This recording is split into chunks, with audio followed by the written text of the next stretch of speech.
कार्यक्रम के पुण्यार्चक हैं माता पिता स्वर्गीय श्रीमती जड़ावेल लाधानी, स्वर्गीय श्री नरभिराम गोपाल जी लाधानी, भाई भाभी जी स्वर्गीय श्री प्रफुल्ल चंद्र नरभिराम लाधानी, स्वर्गीय श्रीमती हंसा प्रफुल्ल चंद्र लाधानी की स्मृति में श्री भूपेंद्र लाधानी, श्रीमती शोभनाबेन लाधानी, पुत्र पुत्रवधू श्री अतुल लाधानी, श्रीमती शीतल लाधानी, भतीजा भतीजा वधू श्री नरेश लाधानी, श्रीमती पूजा लाधानी, पौत्र केवल लाधानी, निहाल लाधानी, पौत्री वंदना लाधानी एवं समस्त लाधानी परिवार बक्सरा गुजरात।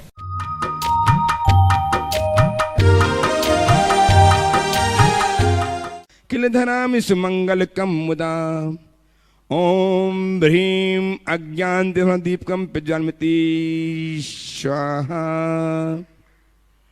गुरुदेव के कर कमलों में जनवाणी संपूर्ण करके अपने जीवन को धन्य करने का शुभ अवसर पुण्यार्चकों के समक्ष वे आए और गुरुदेव कर कमलों में जनवाणी अर्पित करके जीवन को धन्य करें। जिनवाणी जग मैया जन्म दुख मेट दो, जिनवाणी जग मैया जन्म दुख मेट दो, जन्म दुख मेट दो, मरण दुख मेट दो, जिनवाणी जग मैया जन्म दुख मेट दो। और गुरुदेव की पाद पहचान करके जीवन के संचित पापों को क्षय करने का शुलाभ प्राप्त कर रहे हैं श्रीमान संजय जी गोधा साहब, श्रीमान चक्रेश जी, श्रीमान मुकेश जी, विजय जी गोधा साहब वे भी आ जाएं और गुरुदेव की पद पहचान करके जीवन को धन्य करें। विजय जी गोधा अध्यक्ष दिगंबर जैन समाज धैया, धन्यवाद। तेरे चरणों की धूल बाबा चंदन गुलाल बने जिते कितने बच्चे श्रीमान आइए, हरीश जी आ जाए, ट्रस्टी गुणायतन सीमा भैया अशोक जी, राजा सोम और विनीत भाई आप भी आ जावे, जितने भी पाते हैं आ जावे। तेरे चरणों की धूल बाबा चंदन गुलाल बने, जिसने भी लगाई मस्तक उसकी तकदीर बने। तेरे चरणों की धूल बाबा चंदन गुलाल बने। और अब हम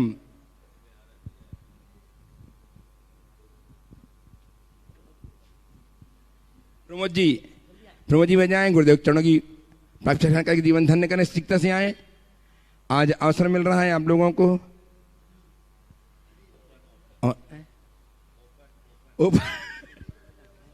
इंदौर से श्रीमान डॉक्टर साहब वे भी आ जाएं, विनोद जी भी आ जाएं।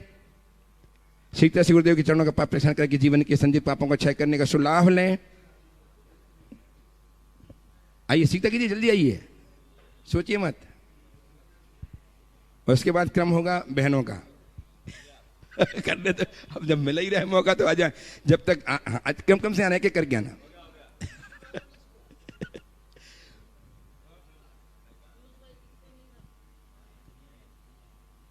भक्तजनों, सर्वविदित है, अच्छी तरह से ज्ञात है हमें कि 19 से 25 जून तक परम पूज्य आचर्यभंग विद्यासागर जी महाराज के प्रभाग शिष्य महामना मुनिराज प्रमासागर जी महाराज, अनंत जी महाराज के सुसानिध्य में प्रतिष्ठाचार्य अशोक जी, ब्रह्मचारी भैया अशोक जी एवं ब्रह्मचारी भैया अभय जी के मार्गदर्शन में पंचम प्रतिष्ठा प्रारंभ होने जा रही है। यह महामहोत्सव 7 दिनों तक चलेगा। इस महामहोत्सव में गुरुदेव प्रेरणा से निर्मित भव्य जनाना जो धैया में निर्मित हुआ है, उसमें विराजमान होंगे जिन भगवान जिनेन्द्र देव। उनकी प्रतिष्ठा का सौभाग्य आप सबके समक्ष है। धनबाद की धैया नगर के सभी शासकों के साथ के समक्ष है। हम आह्वान कर रहे हैं उन सभी से जो गुरु भक्त हैं, जो दूर दूर बैठ करके जनवाणी में इस कार्यक्रम को देख रहे हैं, देखते हैं, वे किसी प्रकार से सहयोग देना चाहते हैं, आकर के स्वयं महापूजा में सम्मिलित होना चाहते हैं तो निसंकोच होकर आए, उन्हें अवसर प्राप्त होगा। किसी प्रकार सहयोग करना चाहते हैं तो ऑनलाइन जो नंबर चल रहे हैं उनमें अपने भाव प्रकट करके सहयोग प्राप्त कर सकते हैं, प्रदान कर सकते हैं। बोले देवाधिदेव श्री आदिनाथ भगवान की जय। देवादिदेव श्री शांतिनाथ भगवान की जय। जिनालय में विराजमान समस्त तीर्थंकर भगवंतों की जय। संत श्रोमणी गुरुवर आचार्य श्री विद्यासागर जी महाराज की जय। परम पूज्य मुनि श्री प्रमाण सागर जी अरह सागर जी महाराज की जय। परम पूज्य मुनिवर के श्री चरणों में कोटि नमन। बंधु, हमारा आपका सौभाग्य है कि आगामी 19 जून से 25 जून तक धनबाद नगर में ऐतिहासिक अकल्पनीय प्रभावना के साथ पंचकणक प्रतिष्ठा महामहोत्सव का कार्यक्रम प्रारंभ होने जा रहा है। और हमारा आपका सौभाग्य ये भी है कि 21 जून को विश्व योग दिवस मनाया जाता है और हमें परम पूज्य मुनिवर के मुखारविंद से उनके सानिध्य में 2 दिवसीय भावना योग का कार्यक्रम करने का और उसमें उपस्थित होने का सौभाग्य प्राप्त होगा। जो भी चिनवाणी चैनल, पारस चैनल, आदिनाथ चैनल और प्रमाणिक ऐप के माध्यम से इस सूचना को सुन रहे हैं, उन सभी के लिए सूचना कि आगामी 20 जून और 21 जून को 2 दिवसीय भावना योग का कार्यक्रम धनबाद में रखा गया है। प्रातःकाल की वेला में सुबह 5:30 बजे से भावना योग का कार्यक्रम प्रारंभ होगा, जिसका सीधा प्रसारण का कार्यक्रम प्रमाणिक ऐप के साथ साथ आदिनाथ चैनल पर दिखाया जाएगा। सभी के लिए सूचना है। और 22 तारीख को पूरे विश्व में योग का कार्यक्रम होगा, लेकिन यहाँ से भावना योग का कार्यक्रम विशेष रूप से प्रसारित किया जाएगा। जो भी इस कार्यक्रम में उपस्थित हो रहे हैं, इस भावना योग को करना चाहते हैं, समय का ध्यान रखते हुए उस समय उपस्थित होकर डायरेक्ट चैनल में टीवी में देख के यहाँ पर उपस्थित होकर ये सौभाग्य प्राप्त कर सकते हैं। और आगामी जो 19 जून से 25 जून तक ये आयोजन हो रहा है, उस आयोजन में जो भी श्रावक श्राविका बाहर से सम्मिलित होने का अवसर सौभाग्य प्राप्त करना चाहते हैं, चैनल में जो नंबर चल रहे हैं उन नंबरों में संपर्क करके आप अपने स्थान को आरक्षित करा सकते हैं। कुछ महापात्र शेष रह गए हैं जो विशेष हैं, जिनके भाव बनते हैं कि अपनी ओर से, अपने परिवार की ओर से इस महा महोत्सव में महापात्र के रूप में सम्मिलित होने का अवसर सौभाग्य प्राप्त करना चाहते हैं। तो जो नंबर चल रहे हैं उन नंबरों में संपर्क करके आप महापात्र बन के इस महोत्सव में सम्मिलित हो सकते हैं। आइए इन्हीं सभी सूचनाओं के साथ मैं जिनवाणी चैनल, आदिनाथ चैनल, प्रमाणिक ऐप, पारस चैनल के माध्यम से जो इस कार्यक्रम को देख और सुन रहे हैं, उन सभी की ओर से और साथ ही धन्यवाद में उपस्थित श्रावक श्राविकाओं की ओर से परम पूज्य मुनिवर के श्री चरणों में नमन करते हुए आशीर्वाद प्राप्त करेंगे और मंगल प्रवचन, मंगल उद्बोधन के लिए निवेदन करेंगे। हे मुनिवर नमोस्तु नमोस्तु, हे मुनिवर नमोस्तु। बोले परम पूज्य मुनिवर प्रमाण सागर जी महाराज की। सभी लोग अपने दोनों हाथ जोड़ लें और मेरे साथ महामंत्र के स्मरण के लिए अपना मनस त्याग।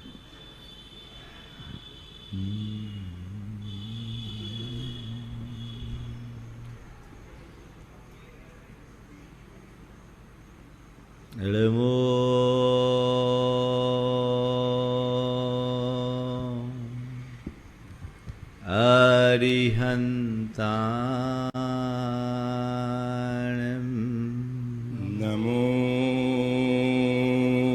अरिहन्ताणं नमो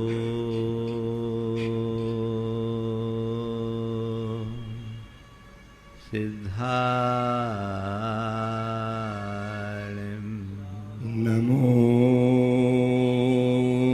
सिद्धाणं नमो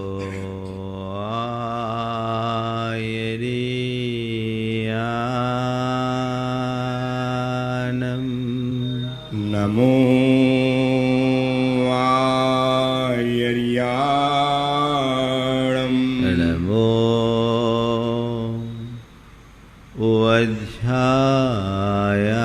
वज्रायाणं नमो वज्रायाणं नमो लोये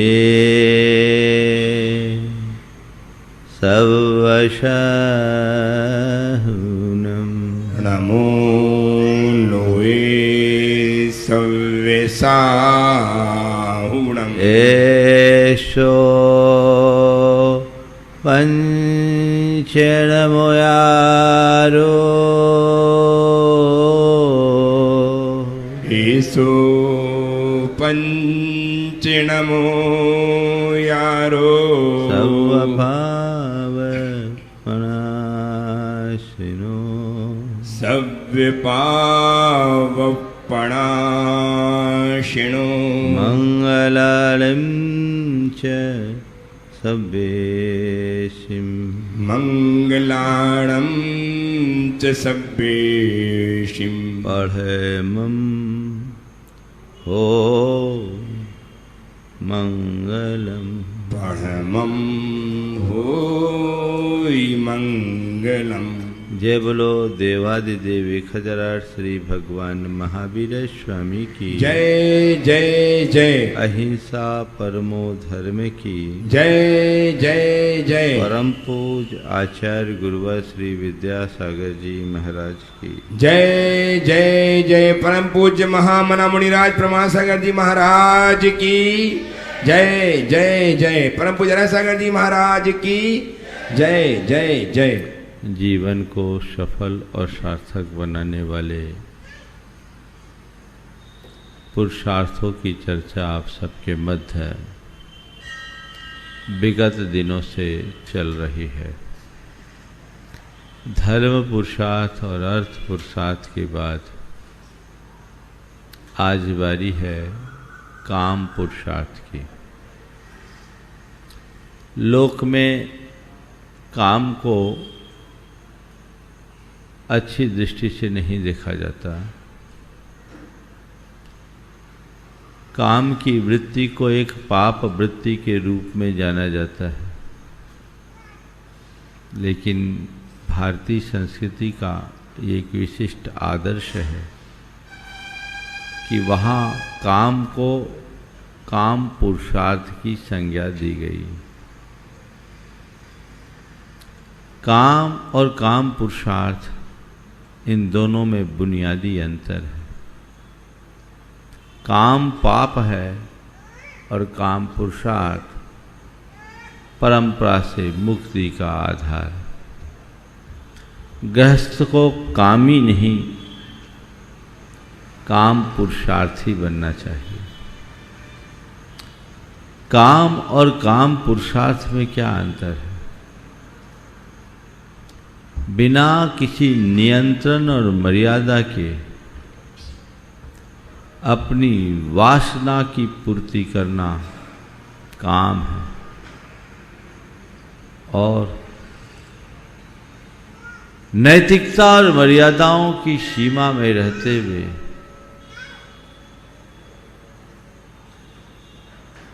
काम को नियंत्रित करते हुए आगे बढ़ना काम पुरुषार्थ है। दोनों में उत्पन्न अंतर को जो अच्छे से समझते हैं वे ही अपने जीवन को सफल और सार्थक बना सकते हैं। गृहस्थों के लिए काम पुरुषार्थ की बात की गई। काम पुरुषार्थ अर्थात तुम्हारे काम के ऊपर धर्म का नियंत्रण हो। सबसे पहली बात काम की है। काम व्यक्ति की एक दुर्बलता है, हर कोई उससे मुक्त नहीं हो पाता, और संसार की एक जरूरत भी है। दो दृष्टियों से काम वृत्ति को स्वीकार किया गया। एक संतान की उत्पत्ति या संतति के विकास के लिए, और दूसरा अपने मन की दुर्बलता को नियंत्रित करने के लिए। और ये कहा गया ठीक है तुम गृहस्थ हो, काम का आश्रय लेते हो, लो, लेकिन काम पुरुषार्थी बनो। आज 4 बातें धर्म नियंत्रित काम के संदर्भ में आप सबसे करूंगा। काम सेवन, काम लंपटता, काम संयम और निष्काम भाव। काम से निष्काम बनना है। काम सेवन, अगर कोई व्यक्ति करता है तो वह हमारी संस्कृति में स्वीकार्य है। एक गृहस्थ के लिए काम सेवन का प्रावधान किया गया है, वो काम सेवन करे, लेकिन धर्म के साथ जुड़कर उसके काम वृत्ति पर धर्म का नियंत्रण हो और उसके लिए ही हमारे यहाँ विवाह की व्यवस्था बनाई गई। आप यहाँ जितने लोग उपस्थित हैं, ज़्यादातर लोग विवाहित हैं, है ना? क्यों किया आपने विवाह? आपके विवाह की व्यवस्था क्यों है पता है? विवाह क्यों? विवाह के 3 मूल उद्देश्य हैं। पहला धर्म संपत्ति, दूसरा प्रजा उत्पत्ति और तीसरा रति। विवाह का उद्देश्य धर्म की प्राप्ति, पहला उद्देश्य। आप सुनकर आश्चर्य करेंगे, प्राय कहा जाता है जिसकी शादी हो गई उसकी बर्बादी हो गई, वो धर्म कर्म से गया। लेकिन यहाँ पहला उद्देश्य बताया जा रहा है धर्म संपत्ति, दूसरा है प्रजा उत्पत्ति और रति को तीसरे नंबर पर रखा गया। क्यों? विवाह करने से धर्म की प्राप्ति होती है। वह कौन से धर्म की प्राप्ति? वो मर्यादा के धर्म की प्राप्ति होती है सबसे पहले। हमारे यहाँ विवाह को धर्म विवाह कहा जाता है। अविवाहिता स्त्री को धर्म पत्नी क्यों कर? ये मेरे धर्म के पालन का मूल आधार है।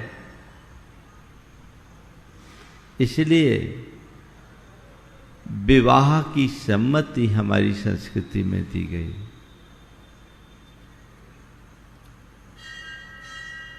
जैसे कहीं पर बांध बनाया जाता है, उसका सर्वे किया जाता है। सर्वे के अनुसार बांध की मजबूत दीवारें बनाई जाती है और उसमें कोई द्वार भी रखा जाता है। द्वार को तभी खोला जाता है और उतना ही खोला जाता है जितना आवश्यक है। जब पानी का वेग बढ़ता है तो द्वार खोला जाता है, बाकी समय द्वार बंद रहता है। ठीक इसी तरह विवाह भी एक प्रकार का सामाजिक बांध है, जिसके चारों ओर ब्रह्मचर्य की दीवारें हैं। केवल एक द्वार खुला है, पति और पत्नी के बीच का। इसके अतिरिक्त अन्य किसी की तरफ दृष्टि जाना भी अधर्म है। तो धर्म को धारते हुए अगर तुम काम का सेवन करते हो, कर सकते हो। वो धर्म तुम्हारी नैतिकता का है, वह धर्म तुम्हारी मर्यादा का है। विवाह पूर्व और विवाहेतर संबंधों को त्यागते हुए, यौन सदाचार का पालन करते हुए यदि कोई व्यक्ति पवित्रता परक जीवन जीता है तो उसका काम सेवन स्वीकार्य है और वह काम सेवन काम पुरुषार्थ की संज्ञा प्राप्त करता है। यही व्यवस्था हमारी संस्कृति में। हमारे यहाँ कहा गया या तो तुम गृहस्थ बनो या साधु, बीच की कोई व्यवस्था नहीं। साधु बनो तो पूर्ण काम संयम का जीवन जियो, और गृहस्थ हो तो काम का सेवन करते हो तो धर्म के नियंत्रण से करो। उन्मुक्त यौनाचार की कोई व्यवस्था नहीं है, वह तो पशुओं का जीवन है, बल्कि मैं कहूँगा पशुओं से भी गया बीता जीवन, क्योंकि पशु और बंधन में नहीं तो कोई बात नहीं, कम से कम प्रकृति के बंधन में तो रहते हैं।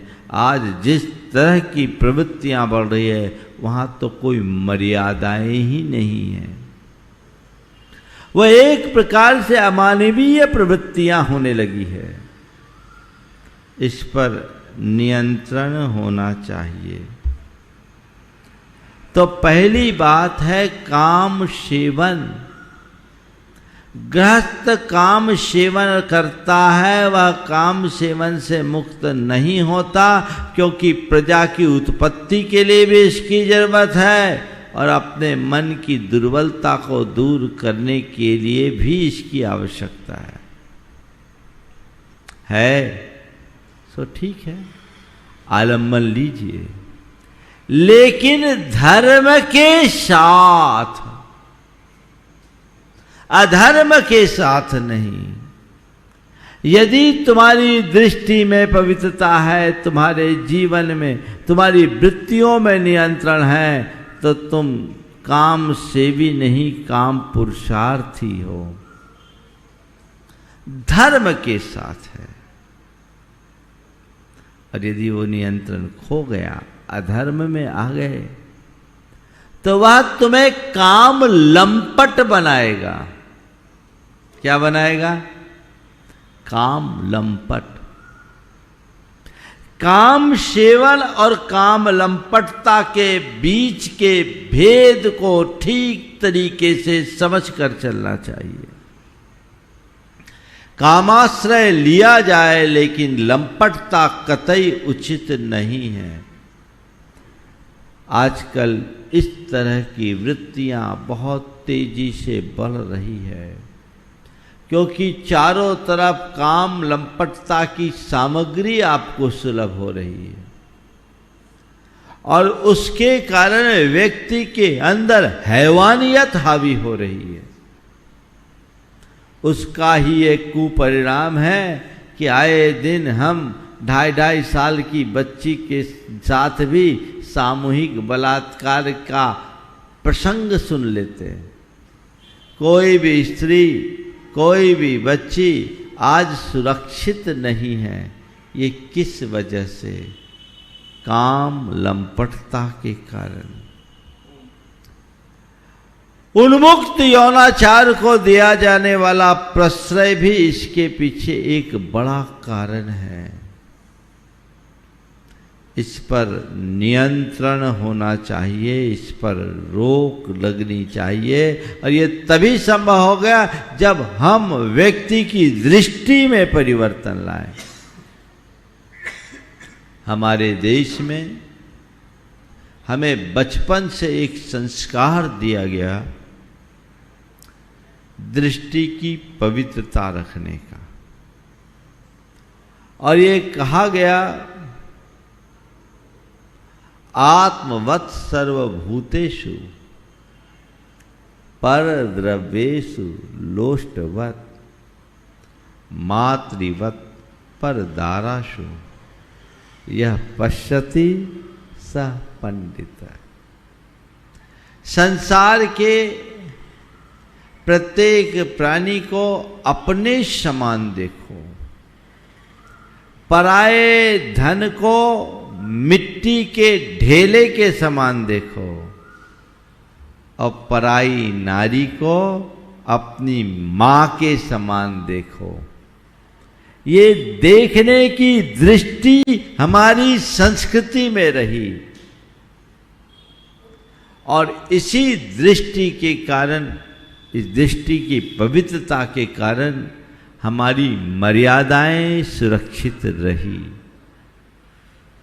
पर आज ये दृष्टि समाप्त होते जा रही है, और उसकी वजह से व्यक्ति की कामुक वृत्ति दिनों दिन बढ़ रही है। अब बढ़ नहीं रही है, अपितु विकृत चेष्टाएं होने लगी है। इस तरह की घटनाओं के आम होने के बाद भी कईयों को बड़ी कठोर सजा मिल जाती है, इसके बाद भी घटनाओं की पुनरावृत्ति नहीं रुकती। इसकी वजह क्या है, हमें यह समझना होगा। इसकी सबसे पहली वजह तो है संस्कारों की कमी। आज के वातावरण में ऐसा कुछ हो गया कि इस तरह के कोई संस्कार ही नहीं, जिसमें हमें मर्यादाओं का, नैतिकताओं का पाठ पढ़ाया जाए और हमारी दृष्टि में आध्यात्मिकता का पुट उत्पन्न करा जाए। वो सब चीजें आज गायब हो गई।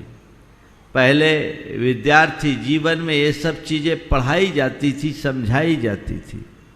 अब तो पूरे लोगों की दुनिया में इस बात पर बहस चलने लगी है कि हम सेक्स एजुकेशन भी शुरू कर दें। हालांकि ये अच्छी बात है कि अभी वो रुकी भी है, लेकिन जब इस तरह की वकालत और इतना विपरीत वातावरण होगा तो लोग संभलेंगे कहां? लोगों के अंदर एक आध्यात्मिक दृष्टि जगानी चाहिए और लोगों को ये विश्वास जगाना चाहिए कि जैसे व्यक्ति को अपने खाने पीने के संदर्भ में ये विवेक रखना जरूरी है कि हम क्या खाएं और क्या न खाएं, उसी तरह व्यक्ति को अपनी कामना की पूर्ति में भी विवेक रखना जरूरी है कि मेरा संबंध किस तक सीमित होना चाहिए। जिसके अंतर मन में ऐसा विवेक होता है, उसके जीवन में कभी काम लंपटता नहीं आती। काम लंपटता का मतलब है उन्मुक्त यौनाचार, यौन सदाचार का अभाव। वो कतई स्वीकार नहीं है। ऐसा व्यक्ति धर्मी कहलाने का अधिकारी नहीं है। हमने ऐसे अनेक महान व्यक्तियों के जीवन के संदर्भ में सुना और पढ़ा है, जिन्होंने गृहस्थ होते हुए भी उच्च आदर्श को स्थापित किया। आप लोगों ने रीवा नरेश, क्या नाम था रीवा महाराज, छत्रसाल, महाराजा छत्रसाल का नाम सुना होगा। रीवा राज्य के महाराजा थे। उनके पास एक युवती पहुंची और उसने निवेदन किया, मैं आप जैसा रूपवान और प्रतापवान संतान चाहती हूं। मैं आप जैसा रूपवान और प्रतापवान संतान चाहती हूं। छत्रसाल महाराज ने कहा, भगवान आपकी इच्छा पूरी करे। उस युवती ने कहा, मेरी इस इच्छा की पूर्ति आप ही कर सकते हैं, भगवान नहीं। महाराजा सख्ते में आए पूछे, मैं कैसे कर सकता? तो उस युवती ने कहा, एक पुरुष के सहयोग के बिना कोई स्त्री पुत्र को जन्म कैसे दे सकती है? मेरे पति इसमें अक्षम है, मैं आपसे प्रणय दान चाहती हूं। इतना सुनना था कि महाराजा छत्रसाल छठ से उस युवती के चरणों में गिर पड़े और उन्होंने कहा, माँ, यदि तुझे मेरे जैसे पुत्र की आवश्यकता है तो ले, आज से मैं तेरा पुत्र हूं। ये आदर्श है काम संयम का। वो कोई साधु नहीं थे, वो कोई ब्रह्मचारी नहीं थे, वो काम सेवी थे, लेकिन धर्म से जुड़े हुए थे। उन्हें अपने धर्म का, अपनी मर्यादा का, अपनी सीमाओं का बोध था। और आज बड़ा गड़बड़ है। सारे संबंधों की पवित्रता अब संदिग्ध होने लगी है। जिस तरह की तस्वीर आज उभर रही है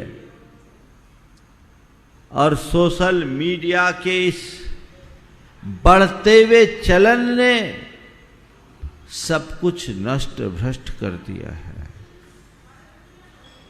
मैं आपसे क्या बताऊं, बहुत पीड़ा के साथ आप सबसे कहता हूं कि अब सगे भाई बहनों के रिश्ते भी, संबंधों की पवित्रता भी संदिग्ध हो गए हैं। मेरे पास 2-3 प्रकरण आए जहां सगे भाई बंधों के साथ भी गलत संबंध बन गए, उनने प्रायश्चित लिया। क्योंकि आज आध्यात्मिकता का अभाव है।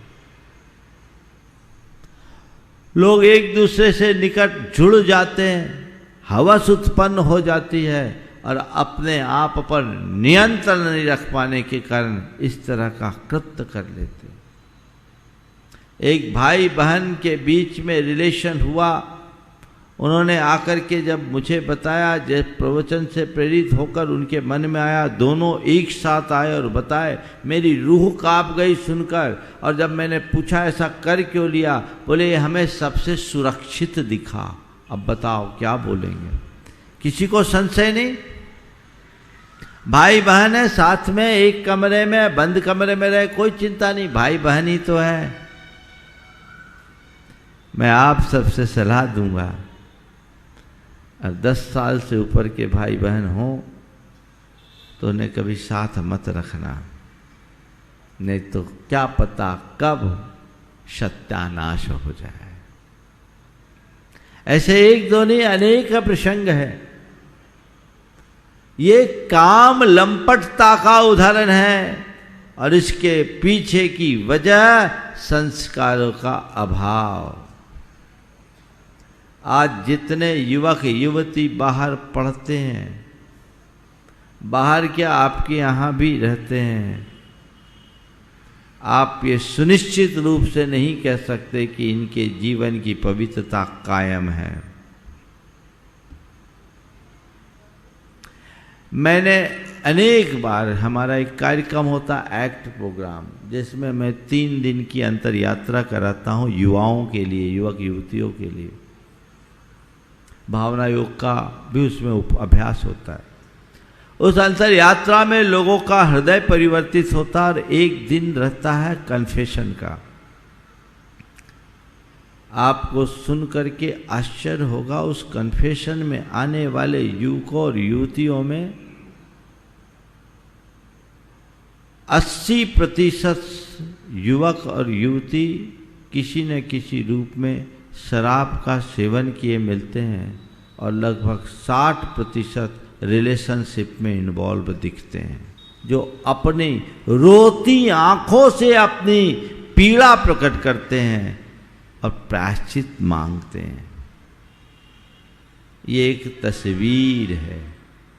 ये तो केवल उन लोगों का है जिनका हृदय परिवर्तन हुआ, बाकी का तो भगवान मालिक है। ये तो युवक युवतियों की बात है। विवाहित दंपतियों की भी कहानी खराब हो गई है।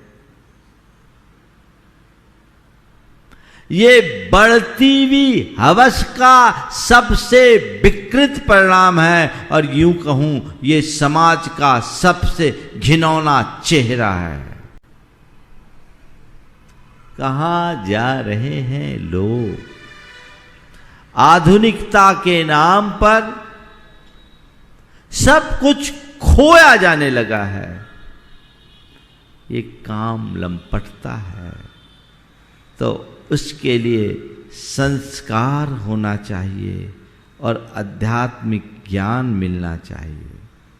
जीवन की मर्यादाओं का पाठ पढ़ाना चाहिए। यौन सदाचार के महत्व को दर्शाना चाहिए।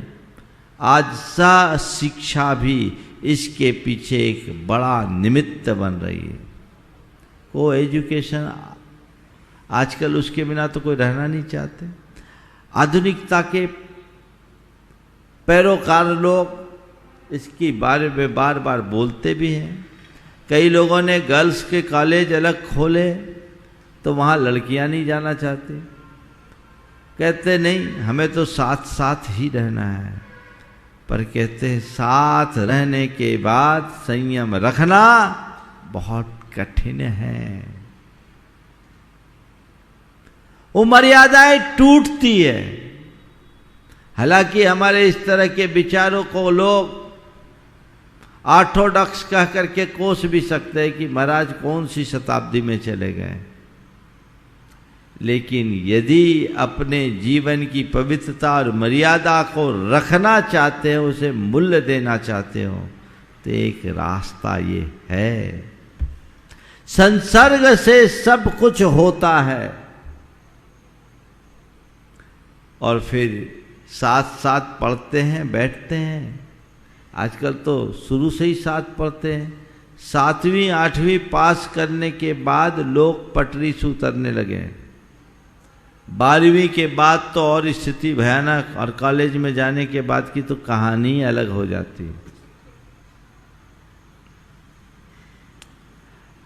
आप सोचते हैं कि ये मित्र हैं, वहां मित्रता नहीं मिलती, कुछ और होता है। और मित्र भी हो तो कोई बात नहीं, गर्लफ्रेंड और बॉयफ्रेंड ये क्या है? फ्रेंड हो तो अच्छी बात, पर ये गर्ल और बॉय किस मानसिकता से? और आपको बोलूं, किसी भी लड़के के मोबाइल को देखोगे, उसके इंस्टाग्राम को चेक करो, तो उसमें उसके जितनी भी फ्रेंड मिलेगी ना, उसमें जितने भी मिलेंगे लड़कियां ही मिलेगी, लड़के नहीं मिलेंगे। और लड़कियों का ढूंढो तो उसमें जितने मिलेंगे सब लड़के ही मिलेंगे, लड़कियां नहीं मिलेंगी। ये किस मानसिकता का द्योतक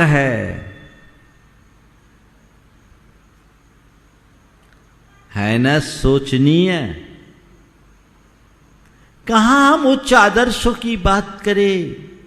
आज की शिक्षा ऐसी कुशिक्षा बन रही है जो हमारे चरित्र को तार तार कर रही है। पहले जिस विषय में कभी कल्पना नहीं की जा सकती थी, अब वह आम होने लगा है। मुझे तो ऐसा दिखने लगा है कि आने वाले दिनों में लोग इसको कहेंगे क्या ये सब तो आज का कल्चर है, कहीं वो दिन ना आ जाए। ये पाश्चात्य संस्कृति का अंधा अनुकरण, और इन्हीं सब कारणों से अब लोग विवाह से भी दूर भागने लगे। लिव इन का कंसेप्ट बहुत तेजी से बढ़ने लगा है। कानूनी मान्यता मिल जाने के कारण अब तो लोग और ज्यादा झुकाव रखने लगे हैं। अगर यही सब बढ़ता रहा तो हमारा धर्म, हमारी संस्कृति, हमारे समाज की व्यवस्था क्या बनेगी? जो चिंतनीय है। काश जिनके हाथ में कानून है वे लोग भारतीय संस्कृति के आदर्शों को ध्यान में रखे होते तो इन सब पर अपनी सम्मति की मुहर नहीं लगाते। उन्हें ये नहीं पता कि ये मौलिक अधिकार के नाम पर हम जो उन्हें सम्मति दे रहे हैं, इसका दूरगामी अंजाम क्या होगा। इन बातों पर अत्यंत गंभीरता से विचार करने की जरूरत है। ये काम लंपटता की ओर समाज को ले जा रहा है, जो बहुत ही निंदनीय है। इस पर गंभीरता से विचार होना चाहिए। तीसरी बात है काम संयम। काम एक ऊर्जा है, एक शक्ति है।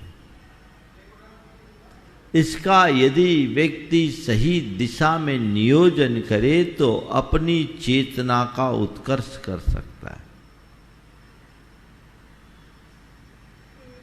और नियोजन न करे तो जीवन यूं ही छिन्न भिन्न होता है।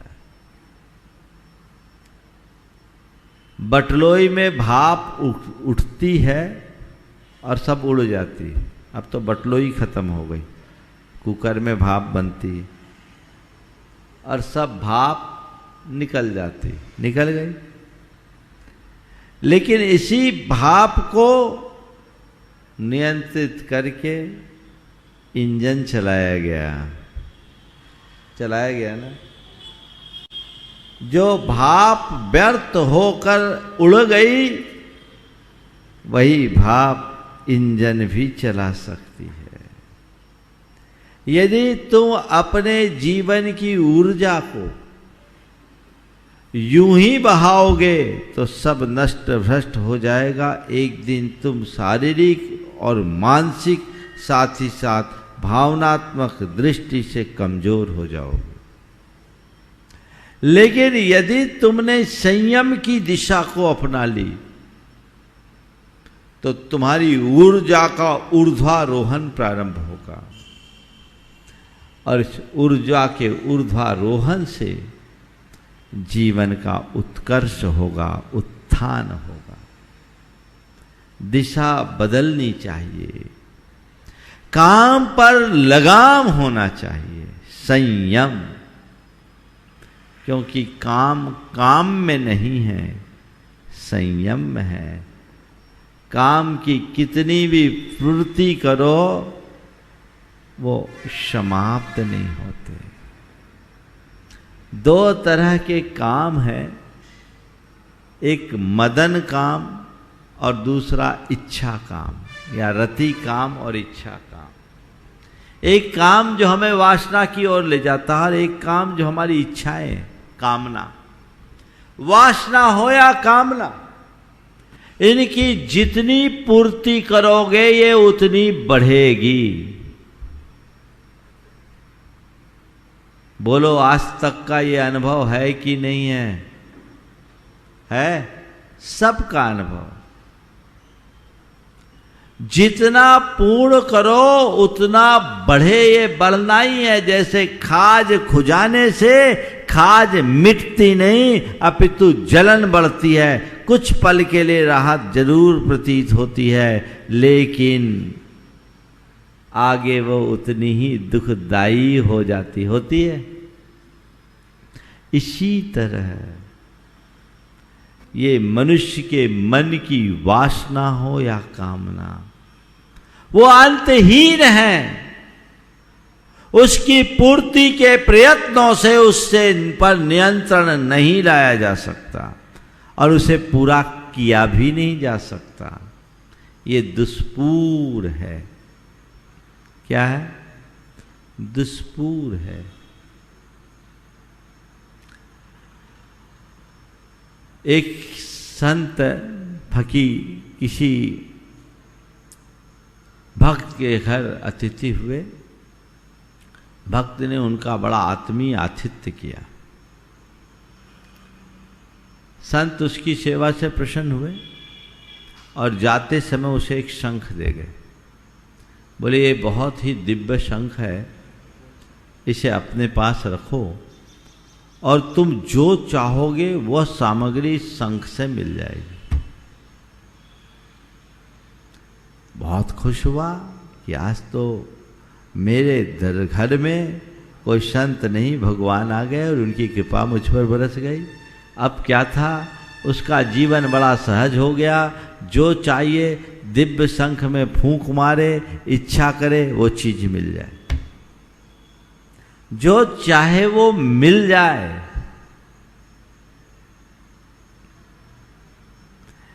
और अब रोज वो संतों का अभिवंदन करना शुरू कर दिया। एक दिन एक दूसरे संत आए, उन्होंने उनका आतिथ्य किया और आतिथ्य के बाद उससे पूछा कि भाई ये बताओ तुम अपना जीवन कैसे बिताते हो, तुम्हारी जीविका का आधार क्या है, जीविका का आधार क्या है। तो उसने कहा कुछ नहीं, आप सबकी कृपा से मैं प्रसन्न हूँ। आप जैसे एक संत आए थे, उन्होंने मुझे ये दिव्य शंख दिया और कहा जो चाहो मांगो तुरंत मिल जाएगा। उन्होंने कहा देख तूने मेरी सेवा की, मैं तुझे एक दूसरा शंख देता हूँ, इसमें तू फूकेगा तुझे दुगना मिलेगा। क्या मिलेगा? दुगना। बोले अच्छा। अब लालच जग गया, उसने वो शंख लिया, फूंक मारा, कहा एक मकान दे दो। शंख ने कहा 2 ले लो। बोला अच्छी बात है। एक बेटा दे दो। बोले 2 ले लो। बोले अच्छी बात है, ये तो बड़ा गजब का शंख है, दुगना देगा। तो उसने कहा कि एक काम कर बेटे, तूने मुझे मेरी सेवा की, ये शंख तू ले ले और अपना वाला शंख मुझे दे दे। और उसने वो दिव्य शंख दे दिया और उसका शंख ले लिया। अब कोई काम पड़े शंख फूके, बोले ये दे दो, बोले एक मांगे वो 2 ले लो, जो बोले बोले ये ले लो। जो जो उसने बोला वो शंख बोले जरूर कि ये ले लो, ये ले लो, दूना ले लो, दूना ले लो, दूना ले लो, पर दे कुछ नहीं। अब अपना सिर पकड़कर बैठ गया कि बुरा फंसा। ये ले लो, वो ले लो, ये ले लो, वो ले लो, बोल तो रहा है पर दे कुछ नहीं रहा है। एक दिन किसी संत के पास वो पहुंचा और अपनी व्यथा कहा कि प्रभु क्या हो गए, मेरे पास वो दिव्य शंख था, अच्छा था, जो चाहता था मिल जाता था, ये कुछ देता नहीं, केवल बोलता है, जो बोलता हूं कहता एक नहीं 2 ले लो। आखिर क्या बात है? उनने उस शंख को देखा और कहा भैया ये ढपोर शंख है, बोलेगा देगा कुछ नहीं। क्या? ढपोर शंख, समझ गए? जो बोलेगा देगा नहीं। बस मैं यही कहूंगा, साधना दिव्य शंख है जो जीवन के लिए वरदान, और वासना ढपोर शंख है जो जीवन के लिए केवल एक मृग तृष्णा है। इस हकीकत को समझते हुए जो अपने काम पर संयम रखना सीख जाते हैं, वे ही आगे चलकर निष्काम बन पाते हैं, काम मुक्त हो पाते हैं। तो गृहस्थी में काम का सेवन करो काम पुरुषार्थी बनकर, और धीरे धीरे काम पर संयम रखने का अभ्यास करो, और निष्काम भाव को अपने जीवन का आदर्श बनाओ। अपने अतीत के अनुभवों को सामने रखते हुए आगे बढ़ो, तब कहीं जाकर अपने जीवन को कृतार्थ कर पाओगे, जीवन के सार को उपलब्ध कर पाओगे। अन्यथा ये जीवन यूं ही छिन्न भिन्न हो जाएगा। ये क्रम है, इस क्रम को जो आत्मसात करके आगे चलते हैं, वे ही अपने जीवन को सफल और सार्थक बना पाते हैं। तो काम सेवन करो, काम पुरुषार्थी बनकर, काम लंपटता जीवन में कतई मत आने दो। काम संयम रखो और निष्काम भाव को अपने जीवन का मूल आदर्श बना करके चलो, तभी हम अपने जीवन को सफल कर पाएंगे। और यही धर्म नियंत्रण काम का व्यवहारिक रूप है। समय आप सबका हो गया।